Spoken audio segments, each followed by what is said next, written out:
This is 3001 Junietta on the corner of Junietta and Epworth in Westwood.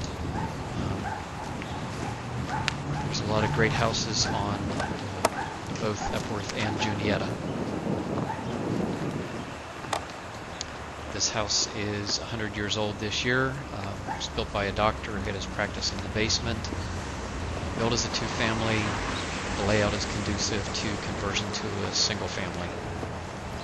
I would remove those steps on the right, put a rail across the front, leave the door there to help move furniture up and down the second floor. The door to the right leads to the second floor. The door to the left leads to the first floor. The house has been painted. It's a gold yellow color. Chimneys have yet to be painted because they still need to be tuck pointed. All the windows have been replaced except for one in the foyer and transoms over the doors. The back porch has been raised and a couple joists sistered. The garage doors have been replaced. 3 new garage doors, 2 new openers. The third garage door, the ceiling is too low for an opener. When we come into the foyer to the first floor, you'll see there's water damage on the top left. There was a downspout that was plugged. Things were overflowing. There was also some flashing there. So I think that's been corrected, but I'm not 100% sure. The room to the right here is currently a living room. I would convert that to a dining room and put a doorway right where that piece of paper is on the wall. That would lead to the stairway to the second floor. So you can get from the first floor to the second floor from the front of the house, not just the back. That's a gas fireplace. It would be suitable for a vent-free unit. This currently is a dining room. I would close off that door straight ahead there, turn it into a living room. It's a little bigger than the current living room. That door that's open there, the white door, I would block that off with a bookshelf, and the space behind it will become a pantry.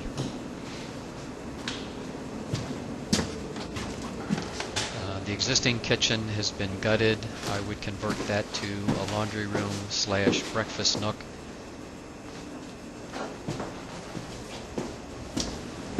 And this blue room we're going into, currently a bedroom, is what I would turn into a kitchen. Where the white piece of paper is on the wall there is where the door would come through to the new dining room.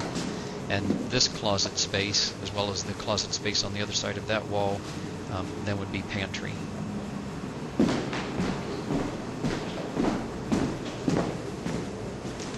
Bathroom stays a bathroom. The ceiling has been pulled down. There was a leak up above. There needs to be new drywall on the ceiling and on the front wall over the sink.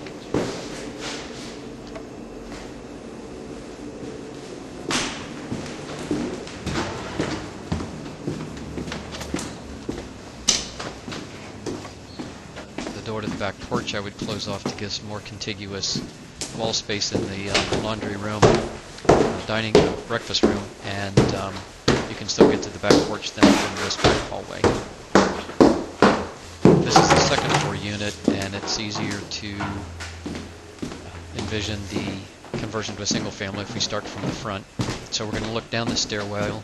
If you look at the bottom of the stairwell to the right of the front door, you'll see some light switches on the side. That's where the doorway would come through from the new dining room downstairs.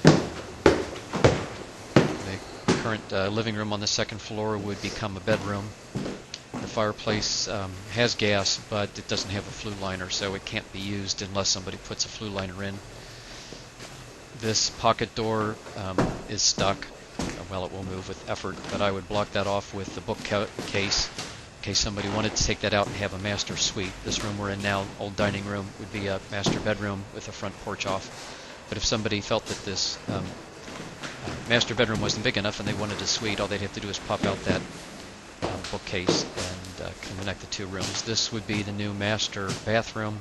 That would be a closet. The space we're walking through here would be a closet. And this second floor bedroom, which is currently a pass-through room, will continue to be a pass-through room. It would be used as a study. In front of those windows, a spiral staircase would go to the third floor. Second floor bathroom stays a bathroom. The tub plumbing needs some work because it doesn't have an overflow, which is why there's no ceiling on the bathroom below. The cork has been stripped from the walls in this room. This is a bedroom. It would stay a bedroom. So the third floor would have a large master bedroom, front bedroom and a back bedroom. This again would be the kitchen. That outside door would be closed off. The door we're just going through here would be closed off because you have people going through your bathroom to get to a stairwell. That's why we need the spiral staircase from the second floor to the third floor. And this big room on the third floor would be a great grown-up playroom. Where the window is here to the left is where the stairwell would be. Where this nook is to the right, where the doors and the sink are lying, would be a good place for a wet bar. It's right over the old kitchen / new master bath. This room has ventilation.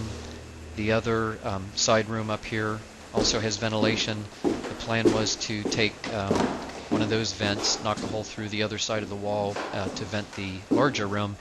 But another option might be just to run some heavy-duty electrical up here and put in a through-the-wall heating cooling unit like you find in an air conditioner. The third floor also needs to have just regular outlets run outwards. Maybe one outlet in each of the smaller rooms, and that's about it.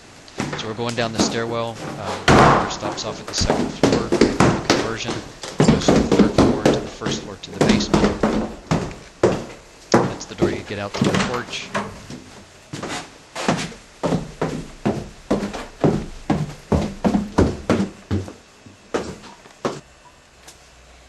And the tiles have been taken off the floor. Some of the paneling has been taken off the exterior wall. The half of the basement was finished, and that, I believe, was the doctor's office. Because the stone foundation, there was some moisture that got through and damaged the plaster, so I pulled off some of the paneling. I took off some of the plaster down to the stone foundation. Probably the best thing is to remove the rest of the plaster and paneling on the exterior wall and just leave that bare stone.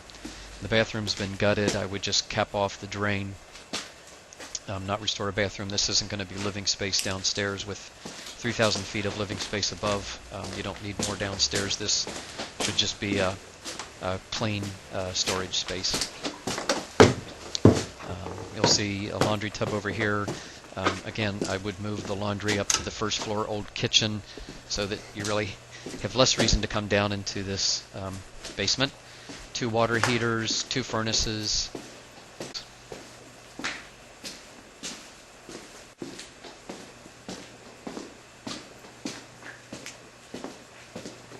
I didn't show the electrical, but it's got 2 panels now. They're both